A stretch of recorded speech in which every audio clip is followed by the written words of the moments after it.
Se você puder, abra comigo a sua Bíblia, por gentileza, no Evangelho, conforme escreveu Mateus, capítulo 6. Há 2 semanas eu expus parte desse texto conhecido como oração do Pai Nosso, oração do Senhor ou oração dominical. Hoje eu quero avançar falando das 3 últimas petições da oração do Pai Nosso. Alguns comentaristas resumem essas petições em pão, perdão e proteção. É sobre isso que nós vamos falar nessa noite, mas eu queria ler do versículo 9 até o versículo 15 com você.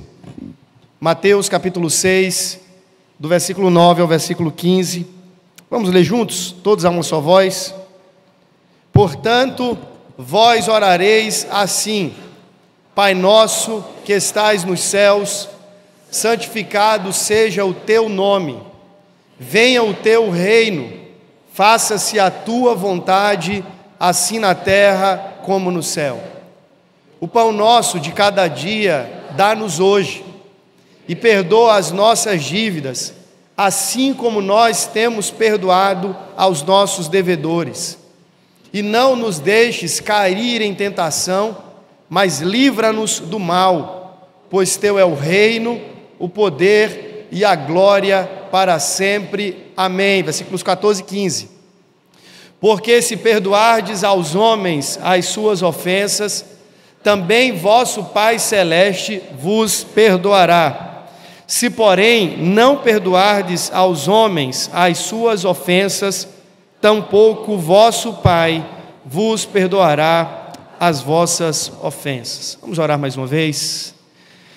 Senhor amado, fala conosco por meio da Tua palavra. Oramos, ó Deus, e pedimos pela ação do Espírito Santo nos nossos corações, nas nossas mentes. Pedimos em nome do Senhor, ó Deus, para que os nossos corações sejam como terra fértil, prontos para receber a boa semente do Evangelho, e que a Tua palavra floresça e frutifique em nós, curvando a nossa vontade à Tua, ó Deus, e nos fazendo viver para o louvor da Sua glória. A oração que fazemos é para que, Senhor, ao final dessa mensagem, desse sermão, sejamos encorajados a uma vida de oração mais vivaz, mais pujante, que glorifique ao Senhor e que nos faça contrastantes, ó Deus, com esse mundo que confia em si mesmo. Nós oramos assim, no nome e para a glória de Jesus. Amém e amém. Falar sobre oração, principalmente à luz daquilo que Jesus fez e ensinou, para nós é muito desafiador. Porque Jesus não apenas foi um mestre de oração, ou sobre oração, no que diz respeito ao seu ensino, e a gente vai encontrar não apenas nessa oração, mas em outras porções das narrativas dos evangelhos, Jesus ensinando as pessoas a orar. Mas não apenas isso, Jesus incita a oração. Ele não apenas ensina, mas ele incita, ele encoraja a que os seus discípulos, uma vez o conhecendo e andando com ele, possam orar e ter a oração como a máxima da espiritualidade cristã. Mas para além disso, e talvez seja esse o maior desafio, é que Jesus ora. O ponto que faz Jesus um grande mestre da oração, não é porque ele ensina a orar, não é porque ele constrói uma pedagogia da oração, nem tampouco porque ele encoraja a oração. O que torna a espiritualidade da oração com Jesus desafiadora é que ele ora. E talvez, traduzindo para os nossos dias, nós temos muito mais pessoas como eu, inclusive, pregadores, que falam sobre oração, teologam ou teologizam sobre oração, encorajam e persuadem outros acerca da oração, mas que pouco oram. Jesus se torna distinto e ele deve ser realçado não apenas por aquilo que ele fala, mas por aquilo que ele faz em secreto com Deus. Você deve recordar-se que desde o início do ministério de Jesus até o final do seu ministério, ele é encontrado em lugares sozinhos, buscando a face de Deus.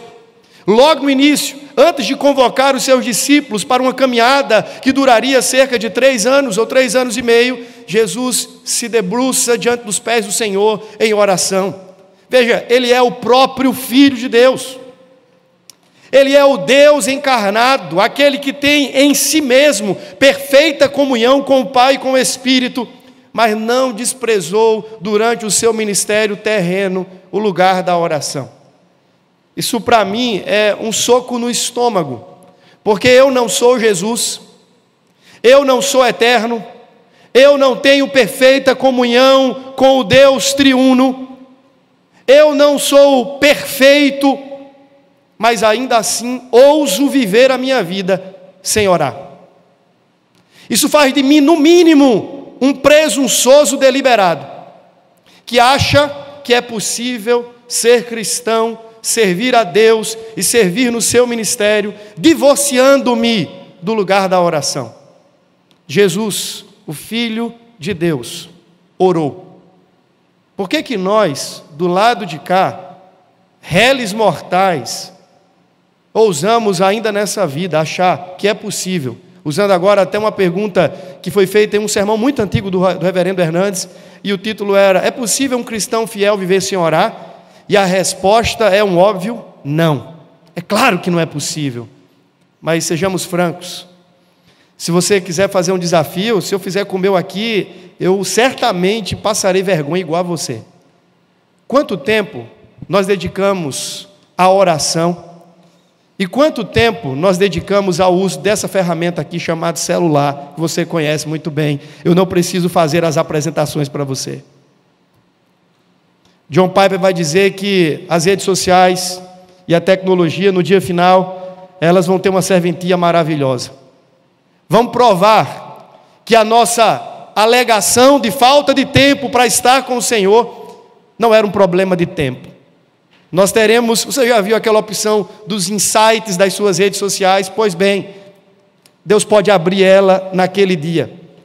E Ele revelará para você e para mim que as nossas desculpas quanto ao lugar da oração, da devoção e a prática dos exercícios espirituais não foi por falta de tempo. As redes sociais estarão ali testemunhando contra nós a esse respeito. John Murray, ele disse em certa ocasião que se você quiser saber quem é o homem, o que é o homem de fato, ele o é sobre os seus joelhos. O que o homem é, disse ele o é sobre os seus joelhos. Diante disso, eu pergunto: quem é você? Quem sou eu? Quem nós somos?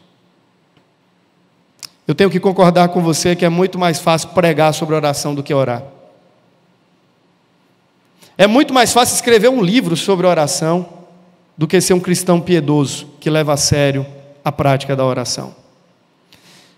Quando Jesus está ensinando os discípulos a orar, e você pode ler isso em casa, os versículos anteriores à oração dominical, você vê que antes de oferecer um modelo, um paradigma mais aproximado do ideal, ele faz correções. A primeira correção é quanto àquela religião performática que faz da própria oração um trampolim para a vanglória daquele que ora.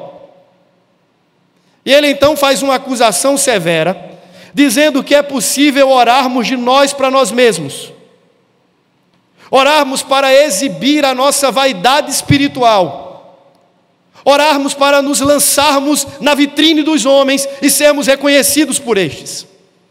E ele diz: quando vocês forem orar, não sejam assim, não sejam como os religiosos, que vão às praças, que levantam as mãos, que abrem o berreiro e jogam a voz ao mais alto possível volume, porque querem ser vistos pelos homens.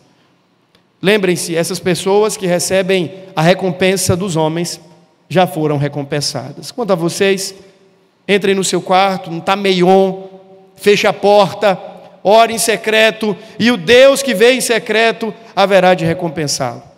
Depois Jesus faz uma advertência contra a espiritualidade pagã, daqueles que achavam que seriam ouvidos pela estruturação da prece, Achavam que por muito falar, por muito dizer, convenceriam a deidade, a divindade a abençoá-los. E Jesus fala: vocês não precisam deste caminho. Afinal de contas, nós partimos do princípio que Deus, o nosso bom Pai, tem prazer em nos abençoar e que nós não temos que convencê-lo como quem peticiona diante do direito para advogar uma causa sua. Deus não precisa do nosso convencimento e das nossas artimanhas nas palavras para convencer-se de nos abençoar. Ele o faz porque Ele é um Pai celestial que bondosamente se agrada em abençoar os seus filhos.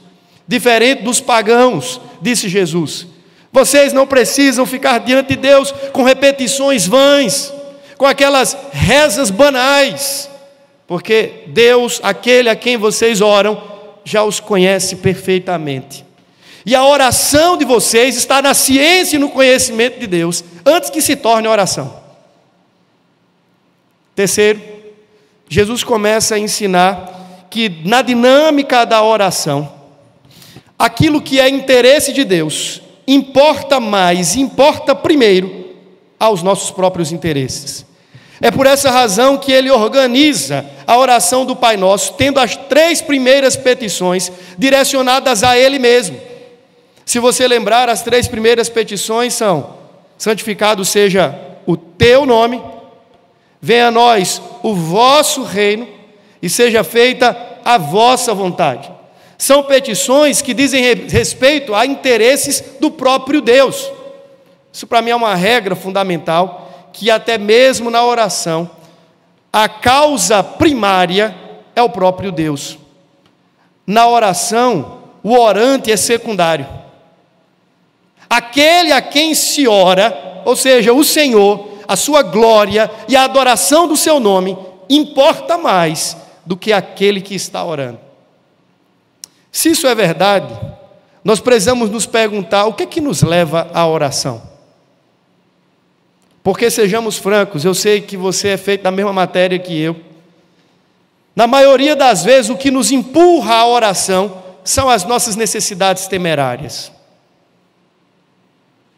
São aquelas circunstâncias avassaladoras que nos tiram o sono, o sossego, que arrancam do nosso peito a quietude, nos desequilibram, e aí nós somos quase que forçados a irmos naquele jardim do Senhor e derramarmos diante dele o nosso coração, a fim de buscarmos algum socorro, algum auxílio.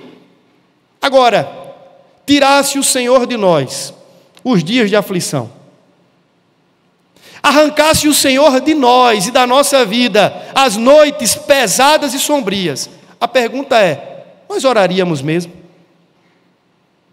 A glória de Deus, a honra do seu nome seriam suficientes para nos colocar de joelhos, dizendo: Senhor, eu vim aqui para ficar contigo. Porque não há nada nem nos céus e nem na terra mais precioso do que derramar o coração em tua presença e me deleitar nesse gozo celestial. Será que os interesses de Deus seriam para nós razões suficientes para nos tirar do nosso conforto espiritual, da nossa inanição e da nossa paralisia e nos colocar diante dele dizendo: Senhor, eu te quero, eu te desejo mais do que todas as coisas? Ou precisaremos sempre, como um animal, ser puxado para então obedecermos naquilo que é mais óbvio, como Isaías disse no capítulo 1 do seu livro?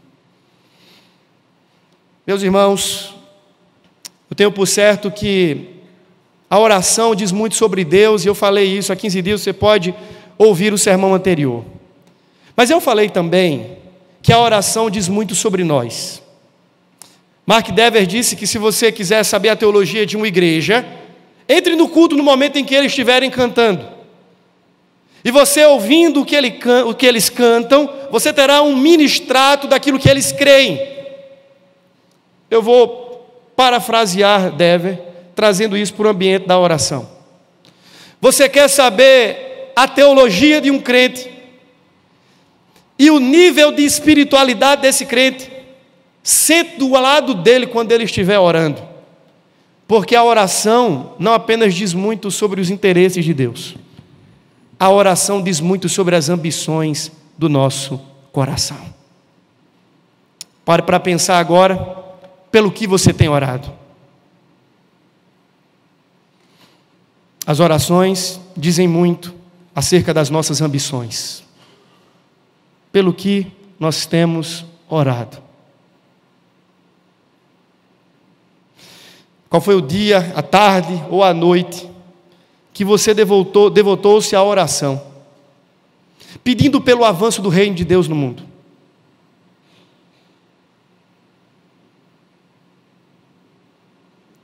Qual foi o dia que você parou para orar, mesmo assim, pela conversão dos pessoenses? Você colocou seu joelho no chão, disse assim: Senhor, eu quero agora entrar num propósito contigo, eu quero orar pela conversão das pessoas que moram nessa cidade.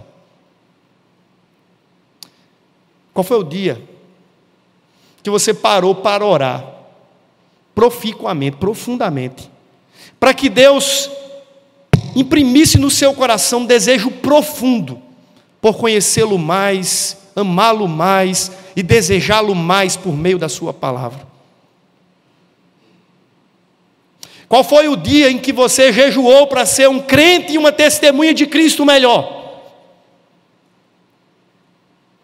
Agora deixa eu lhe perguntar, qual foi o dia que você orou para Deus lhe dar graça para pagar as contas no final do mês, abrir uma porta, curar de uma enfermidade, livrar de um tormento? Eu não estou falando que essas coisas não importam, elas importam, é tanto que, como nós veremos hoje, Jesus elenca essas necessidades nossas na oração que Ele ensina, mostrando que Ele também se importa com essas coisas.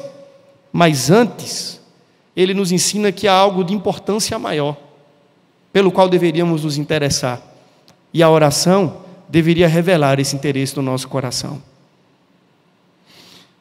Jesus, então, a partir do versículo de número 11, passa a ensinar sobre 3 necessidades fundamentais que devem ser suplicadas no lugar da oração.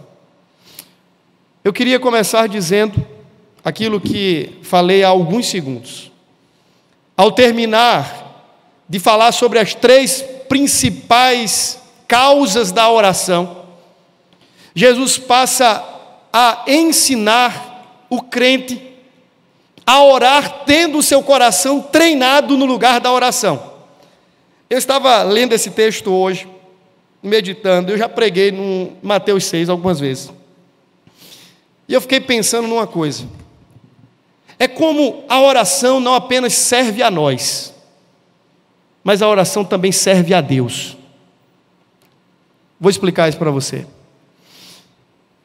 Não apenas nós nos valemos da oração para acessar a Deus, no sentido de que, vou usar a frase que já me ouviram dizer tantas vezes, eu disse que ela era originalmente de John Piper, há 3 anos atrás, porque cada vez que eu repito, eu coloco alguma coisa, depois tiro alguma coisa, e ela já não é do Piper, então ele já não tem mais autoria nessa frase. Mas o Piper disse, de alguma forma, do jeito dele, em algum momento, que a oração é aquele exercício, aquele meio de graça, através do qual nós obtemos algumas coisas de Deus, e sem a oração, nós nunca obteríamos. Piper diz que Deus determinou, Ele decretou a oração como meio, pelo qual sem ela, algumas coisas na nossa vida nunca vêm a acontecer.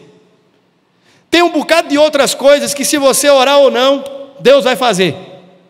Tem outras que você vai orar e Deus não vai fazer. Mas tem algumas coisas que o Senhor fará à medida que nós oramos. Por quê? A oração coloca Deus na parede? De modo nenhum. É porque Ele, na vontade soberana dEle, determinou que a oração seria o meio para que algumas coisas acontecessem no mundo. Não é assim também com a pregação do Evangelho? Como é que os eleitos vêm a Cristo? Eles não vêm a Cristo sozinho, por osmose, tendo sonhos. Eles vêm a Cristo quando alguém faz uso do meio ordinário que Ele estabeleceu, que é a pregação da palavra. Quando eu prego, então Deus soberanamente abre o coração daqueles que são seus e os atrai a Cristo. Mas eu tenho que pregar. Se isso é verdade em relação à pregação, isso também é verdade em relação à oração. Eu tenho que orar. E a oração do Pai Nosso me ensina que eu tenho que orar sobre tudo. Ele começa falando de nome santo, espalhado sobre toda a terra, a santificação e a glória do nome de Deus. Ele fala do seu reino supremo, fala da sua vontade celestial se estabelecendo na terra, mas depois ele, veja que pulo, ele sai dos céus, do reino, e fala de pão. Nos ensinando que a oração, ou na oração, tem lugar para todas as nossas necessidades, das menores, daquilo que nós achamos que são as necessidades mais frívolas e pequenas. Há espaço no lugar da oração, para depositarmos diante de Deus todas as nossas necessidades, não importando se elas são gigantes ou se são minúsculas. O Senhor tem interesse, é desejo de Deus que os seus filhos compareçam diante dele, trazendo os seus fardos, os mais leves e os mais pesados. Deus quer nos ouvir orando, Ele tem interesse em nos ter diante dele, é prazer do Senhor. E quando isso acontece, aí vem para a minha frase anterior, Deus usa a oração. Do mesmo jeito que Ele nos dá a oração como meio que nós exercitamos a nossa fé em relação a Ele, Deus também usa a oração para treinar o nosso coração. Deus usa a oração para treinar o nosso coração. Na primeira das 3 últimas petições, Deus usa a oração para treinar o coração do orante em relação ao contentamento e à dependência contínua no exercício da sua providência. Pão nosso, o pão nosso, dai-nos hoje. O pão nosso. Você deve lembrar que o pão, na cultura do Antigo Oriente Próximo, era a comida basilar. Entendia-se que era o cardápio da subsistência humana da época. O pão aqui, Lutero dizia, não se refere apenas àquelas necessidades alimentares, mas toda necessidade humana debaixo do sol. O pão aqui, entenda-se, como um sinônimo de todas as nossas necessidades físico-materiais. Mas também poderíamos incluir até aquelas necessidades emocionais, todas as necessidades que abarcam a nossa existência. O pão aqui pode ser sinônimo de saúde, pode ser sinônimo de abrigo, pode ser sinônimo de trabalho, pode ser sinônimo de qualquer outra coisa que tangencia a nossa existência. Então entenda-se por pão todas as coisas que compõem essa ordem material e esse mundo no qual estamos, das menores às maiores. O pão nosso de cada dia dai-nos hoje. Preste atenção como é que Jesus treina o nosso coração na oração quanto ao contentamento. Ele poderia ter dito assim: a picanha nossa de cada dia dá-nos hoje. Poderia, já que estamos numa cidade costeira, poderia ser assim: o camarão nosso de cada dia nos dá hoje. Para os mais exigentes, a lagosta nossa de cada dia dá-nos hoje. Por que o pão? Não apenas para usar um elemento que serviria de metáfora para tudo, não apenas para isso, mas é para treinar o nosso coração ao contentamento. Provérbios capítulo 30, há uma das orações mais belas.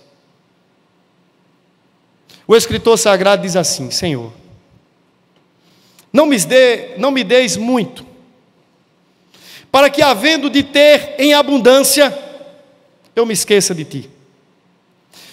Mas, Senhor, também não me deis pouco, para que, havendo de faltar-me, eu tenha que procurar meios escusos e ilícitos para obter aquilo ali. Dê-me tão somente o necessário. A oração pelo pão é a oração pelo necessário. Isso é difícil, muito. Vivemos numa cultura de consumo, onde literalmente o ditado popular faz jus: o saco de ter nunca enche. Queremos o pão, o peito de peru, queremos a Coca-Cola gelada, a sobremesa no final, e colocamos todas estas coisas no mesmo patamar de essencialidade na nossa vida. Quando Jesus fala do pão, Ele está falando do essencial, do substancial e do necessário. Richard Foster escreveu um livro muito antigo, ele não é da nossa tradição reformada, vale muito a pena lê-lo. Ele faz uma pesquisa nos pais do deserto, em toda aquela teologia da espiritualidade contemplativa. E ele escreveu um capítulo sobre simplicidade, como sendo uma marca da espiritualidade cristã a ser perseguida. No sentido de que a simplicidade, para Foster, é uma disciplina espiritual, como oração, por exemplo, como leitura da Bíblia, como jejum. E por disciplina, ele está dizendo que é algo que não vem por osmose. Eu preciso me disciplinar e me exercitar para que isso aconteça. Nesse sentido, talvez Jesus estivesse presumindo que nós não seremos contentes por natureza. Por conta do pecado, o descontentamento se instalou no coração do homem. E ele sempre quer mais. Uma colher a mais, uma gota a mais. Quando Jesus está ensinando os discípulos a oração do Pai Nosso, está preconizando-se ali o princípio de que o discípulo deve treinar o seu coração quanto ao contentamento no lugar da oração. E se você não orar pedindo a Deus por contentamento e por simplicidade de alma, você será devorado pelo espírito desta época. Não ache que você será contente e que você alcançará satisfação em Cristo a parte da oração. Você não vai, meu irmão. Se você deseja contentamento para a sua vida, se você deseja viver a partir da ótica da essencialidade, ainda que Deus te dê trilhões a mais do essencial, mas o seu coração precisa estar ancorado naquilo que é substancial, você precisa entender que essa é uma guerra que precisa ser travada no lugar da oração. E sem oração, sem buscarmos a Deus por meio da oração, o descontentamento regerá as nossas decisões. O descontentamento é natural, o contentamento não. Por isso eu preciso orar, para que Deus me faça contente e satisfeito em Cristo. Mas é também uma relação de dependência constante. Aqui nós temos, talvez o mais próximo àquela figura do maná. Porque ele diz assim: o pão nosso a cada dia, cotidianamente, diariamente. Você lembra que no maná, naquele episódio que o povo estava em peregrinação no deserto, e aí oraram, e diz a Bíblia que veio uma comida que eles não conheciam, e quando aquela comida que parecia um bolo de farinha descia do céu, eles diziam: maná, maná, o que é isso? O que é isso? E eles eram alimentados. E havia uma ordem explícita de Deus de que eles não acumulassem. O maná era a comida do dia, era a conta certa para o dia. E com exceção do dia 6, pensando agora no dia 7º, no Shabá, eles poderiam guardar para não trabalhar no dia 7. Todos os outros dias, se alguém guardasse e acumulasse, a comida apodrecia. Qual era o princípio? Dependência diária de Deus. É a necessidade de irmos bater na porta da padaria dos céus todos os dias e suplicar ao Senhor que abasteça as nossas despensas, reconhecendo que não nos bastamos. Ora, mas a Bíblia diz que é do suor do nosso rosto, pastor, que nós devemos granjear o pão. É verdade. Mas você tem que lembrar que quando você acorda, abre os olhos, consegue entrar debaixo do chuveiro para tomar um banho, daqueles que gostam, sai para o trabalho, passa o dia na labuta, volta de novo, faz a sua refeição, deita-se e descansa. Tudo isso só foi possível porque o Deus de toda providência e graça lhe deu fôlego para você acordar naquele dia, trabalhar e descansar. Veio da providência dele. Se não fosse ele, meu irmão, você não teria em si mesmo suficiência para granjear esse pão. É óbvio que Deus usa os recursos ordinários e os meios ordinários, dentre os quais está o trabalho, para fazer com que esse pão providente chegue na nossa mão. Mas é importante que saibamos que foi Ele. Deuteronômio capítulo 8, quando o povo estava prestes a entrar na terra de Canaã, Moisés está rememorando a lei, diz assim: olha, Deus humilhou vocês e os deixou ter fome, para que vocês lembrassem que nem só de pão viverá o homem, mas de toda palavra que sai da boca de Deus. E quando vocês colocarem o pé na nova terra, deverão bater no peito e dizer: foi a mão do Senhor quem fez isto e aquilo. É com essa consciência que Jesus ensina que nós devemos diariamente ir ao Senhor, buscando dele o pão, buscando dele o necessário, buscando dele o essencial, buscando dele o suprimento. Isso é diário. Não dá para você fazer estoque. Você tem que todo dia acordar, bater na porta dos céus e dizer assim: estou aqui de novo, Senhor, dá-me pão outra vez. E no dia seguinte você bate de novo, diz: olha, eu aqui de novo, Senhor, dependente da tua provisão e da tua generosidade. Olha, eu aqui de novo, Senhor. Há uma frase que eu queria ler, do Philip Melanchthon, sobre esta questão da provisão. Ele diz assim: os campos são lavrados e arrancados, nós precisamos suar muito na colheita dos frutos da terra, e todos devem trabalhar de acordo com a vocação de cada um.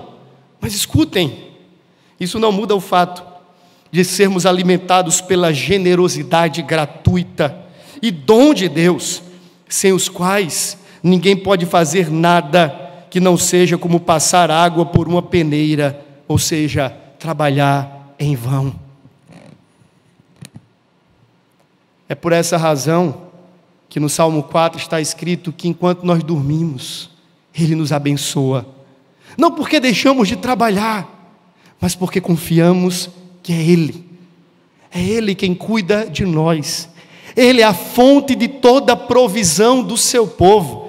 Eu tenho dito que dentro desse escopo da provisão divina, hora ou outra Ele muda o garçom. Então Ele faz com que a provisão chegue de um jeito, do outro, seja lá como for, mas no final das contas a fonte primária é sempre uma só: é o Deus da provisão, Jeová Jirê. É Ele quem nos sustenta, meus irmãos, e o pão nosso de cada dia é um lembrete contínuo de que precisamos depender de Deus para respirar, precisamos depender de Deus para andar, dependemos de Deus para comer, dependemos de Deus para digerir o que comemos, dependemos de Deus para acordar, dependemos de Deus para estudar e fazer com que esses neurônios funcionem aqui dentro da nossa cabeça, dependemos de Deus para falar, para ouvir, para sentir, para tocar, para fazer qualquer outra coisa. O pão nosso é um lembrete de que nós dependemos de Deus e não de nós mesmos.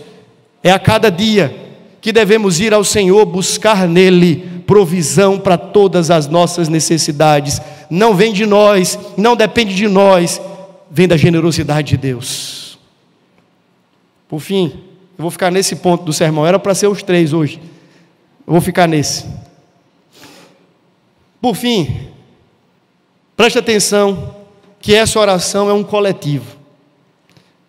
Ele fala que o Pai é nosso e que o pão é nosso. Essa oração não apenas treina o nosso coração quanto ao contentamento, pelo qual devemos orar dizendo: Senhor, faz-nos contentes em Ti, porque o descontentamento já nos é inato. Essa oração não apenas treina o nosso coração quanto à dependência nele e dele, porque por natureza queremos ser autônomos, leis para nós mesmos e viver a vida do nosso próprio jeito. Mas essa oração treina o nosso coração quanto à solidariedade. O pão não é meu, é nosso. Eu não posso comer esse pão sozinho. Esse pão que eu suplico não é apenas para mim. É para mim e para o outro. É para mim e para o meu irmão. Jesus está treinando o meu coração contra o egoísmo, o individualismo. Eu poderia pensar no meu pão, na minha necessidade, na minha desventura. Mas ele diz: não, meu amigo. Você tem que entender que quando você ora, você entra no ambiente do coletivo. Não é do candeeiro, mas é do coletivo. Mas você está num ambiente em que você precisa entender que tem outros, que fazem parte da família deste mesmo Pai, que foram filiados pela mesma adoção. Você precisa entender que o pão que é seu é colocado na sua mão para ser pão do outro também. Naquele episódio da multiplicação, fica-nos muito claro esse princípio do pão solidário, onde aquele garotinho, e o pastor Robson pregou recentemente aqui sobre esse texto, ele traz às mãos de Jesus o que era, humanamente falando, ínfimo e pequeno, mas ele coloca nas mãos do Senhor e aquilo é partido e repartido. E diz o texto que uma multidão inteira foi alimentada, porque o pão virou pão solidário. O pão que era daquele menino virou o pão da multidão.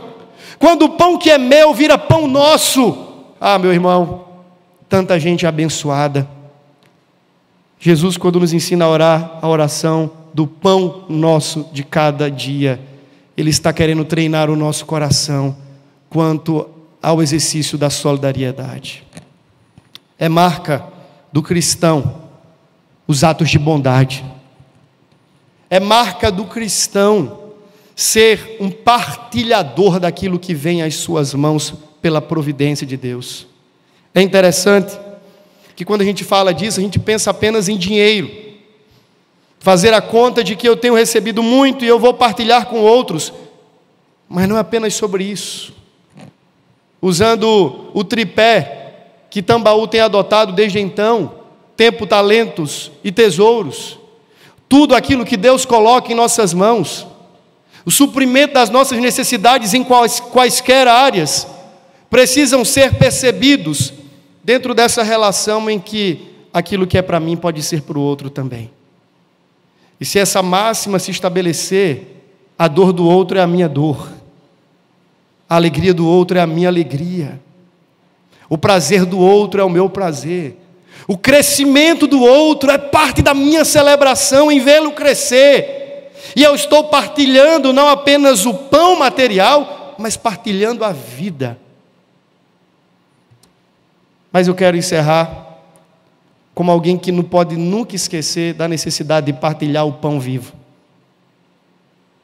Se o pão é nosso, e ele tem que ser partilhado porque ele foi colocado em nossas mãos, com a natureza solidária, é importante que entendamos que o pão mais precioso desta terra é aquele que desceu dos céus, o pão vivo, Jesus Cristo, do qual, quando nos alimentamos, temos toda a nossa fome suprida e os nossos desejos mais profundos saciados.